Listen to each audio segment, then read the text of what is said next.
Pastor Bugingo kawedde mudda anti muwala we amanyikiddwa nga Winnie Miracle atadde audio enkambwe bannange omwana mweno audio yasanguze ebyama kanji kuzanyire nawe obyerabire obyewulirireko nenga nkusaba subscribe nga gwe atanaba nawe atana likinga video gena maaso bwotyo berenga ate ogiraikinga ekisooka alimba bano wayogera nti mama alina ekikulukuto yalowooza nti ensi egenda kutulekawo ensi egenda kutukyawa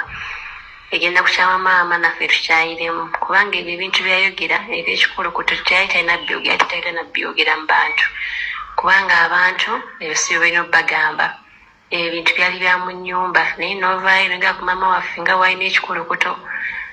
kati kwegamba ebigambo ebyamuvaamu nga si byali badde ayogera obugabirizi bwa bulina ssente azirina naye ebiseera bikamusabiranga obuyambi yatugamba nti talina ssente azimalidde ku maama waffe zazigende ku maama waffe naffe tukola ki netumuleka n'essaawa zino ali mugamba nga walina ssente agamba nga wali mukutulaba agamba nga wamisinga Isaac ssaawa zino nenyalira bugimu takyalirina Isaac afuna tatawo omupya tatawo omulala gwalina kati ssaawa zino gwamanyi nga taata we kubanga nti ye yali yatulekawo dda nga yatusuulira yatuvaako nga tuli ku lwaffe ffekka kati ssaawa zino Isaac sinaye Bugingo Isaac alina taata wamulabirira kati talina buzibu bwonna kubanga kati atugamba nti atumisinga nnyo naye ng'ekyamazima yagambanga Uncle Richard Mbega mbu abegera maama wange n'amutwalira ebintu byambuyo omutwe gwali naye mumaka nga yalowooza nti nno Uncle Richard Mbega maama waffe gwakolagana naye so era maama yamugambako aveeyo eyo amuwa omulimu eno omulala naye n'asigalayo kati ebyagwawo bye byagwawo tasiffe gajja gakubamu Uncle Richard alyokuba ye kati kwegamba ebigambo bingi emboozi nnyingi kyenabagambye ensonga y'ekikulukuto abandi bayinza gyerabira Uncle Richard yali dereva omukulu yali amususpecting okubeera mbu nno yatambuza ebyama ate namususpecting nti nno yali akwanira makula omusajja omulala Uncle Richard n'afa dereva omwana gwayogerako abuterevu nnyo ezo nno nsonga zikyali za Pastor Bugingo zikyakutte wansi ne waggulu era amaloboozi ago gova okuwulira kigambibwa nti g'omu ku bawala ba Pastor Bugingo nga bagezaako okubeera ng'ate boogera embeera mwanatu ate taata waabwe munnange gye yabayisaamu bagamba nti ekyasinga okubeera nga kibanyiiza n'okubeera nga batuuka ku ssa erikyawa taata waabwe kyekyokubeera nti yavaayo n'alangira maama waabwe okubeera n'ekikulukuto okumalira ddala emyaka 10 nga bagamba ekyamazima kyali tekyetaagisa era nga bba abaana nabo ekyabaluma wabula tekinabakakasibwa oba ddala mugana amaloboozi g'abawala ba Pastor Bugingo oba bano ba social media in-laws be bagezezzaako creating okusobola okola amawulire kambongereko katono n'akatambi ate n'oluvannyuma tubere nga tweyongera maaso omuntu life goes on tugambe osanga obulokole bwamwe ennaku zino bukkiriza okuwasa ogwokubiri bambi wasa ng'asaba maama wange divorce ey'empaka nga ekigambo kye kituufu kyali nti amazima gennyini kye ŋŋenda obbakola temulifuna we muyimirira kugula wadde ennyaanya kye yagamba naye ng'ekitukoze ekyo nga okuba ku 2016-2017 olina omukyala tewali akugambako kati nga mwafumbirigana mubeera mwenna confidently watuuza n'abakozi bonna n'obagamba nti kati mbeera naye mami tasobola kuwa divorce kubanga it's not her Christianity wabuulira empeta abantu bonna bakitegeera nti eyo wali oyagala gijjako kembagulire nekino ntera okyogerako n'olusaba tebakisaako mwoyo kirungi okuwasa omukazi afumbirwa omulundi ogwokubiri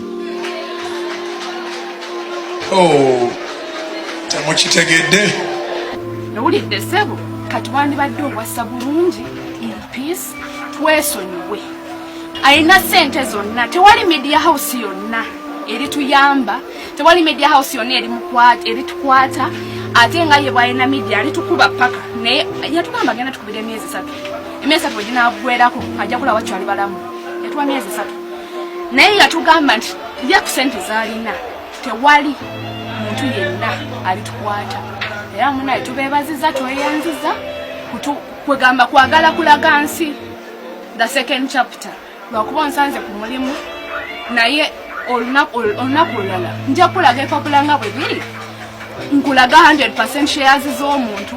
nkulaga nga bwe yasayininga ettaka eryo olyokondaga esigini kyaffe esobola tuwa right buterevu ensonga zikyali za Pastor Bugingo zo nkugambye zikaaye era nga ekyamazima kyo zitabuse oyo nno y'omu ku bawala aba Pastor Bugingo era bwowuliriza audio bwowuliriza olaba akatambi ako bulungi nnyo n'obwegendereza olabira ddala nga abaana mwanatu si basanyufu ne taata waabwe wadde yadde n'omulundi n'ogumu kakati nno ekyo kituuzayo ku kibuuzo kyaffe okusinziira bw'owuliddemu ka audio akasoose n'owulira n'olaba n'akatambi ka muwala wa Pastor Bugingo akakavaako olaba nga ddala abaana basobola okusonyiwa taata waabwe ngenda mu comment section obeere nga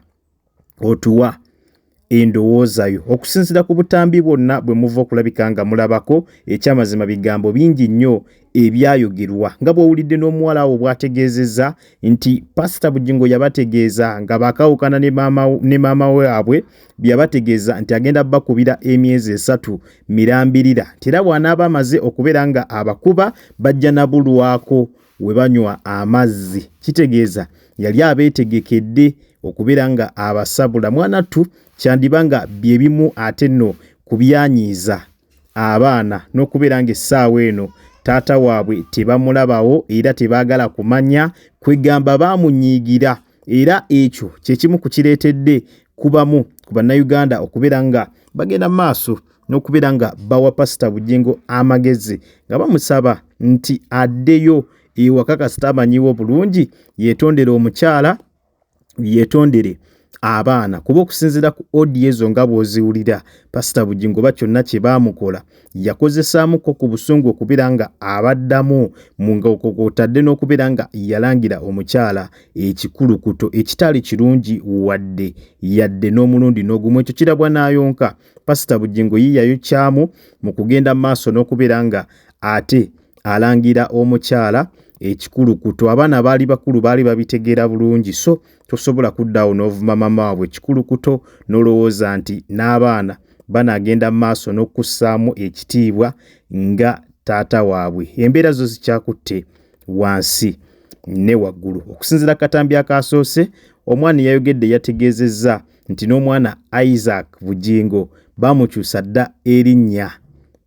bamuggyako erinnya erya Bugingo ne bamuwa taata omupya kwegamba Bugingo takyali taata wa mwana oyo busungu bungi obwakozesebwa wano naye nga byonna bw'obitunuulira n'obibalaabalamu olabira ddala nga byava ku musumba Pastor Bugingo olw'obusungu obungi bwe yakozesa ng'amaze okubeera ng'ate ayawukana ne mukyala we mu butuufu obusungu obwo bwali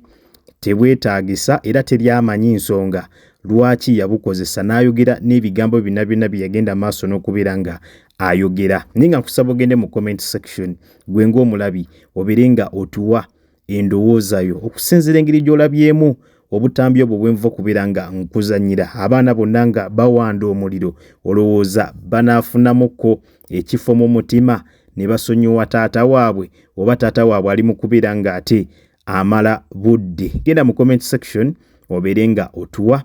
endowoozayo buterevu ate nga n'okusinziira engeri gye walabyemu Bugingo olowooza asobola okukakkanya ebitiibwa n'amalala byonna n'abissa wansi n'agenda maaso n'abeera nga yeetondera abaana be kubanga wadde waliwo engombo egamba nti omukulu tasobya eyo engombo yali yadda naye ku mulembe guno abakulu bo basobeza ddala era waliwo ekyetaagisa nga omukulu ateekeddwa okwetonda kati nga mu incident eno omukulu yayogera ebigambo bingi nnyo n'avuma maama ebintu bingi nnyo n'ebyali biteetaagisa byonna kale n'owulira nga ddala asaana yeetondere maama yeetondere abaana bwe kituuka ku kintu ky'ekikulukuto ekyo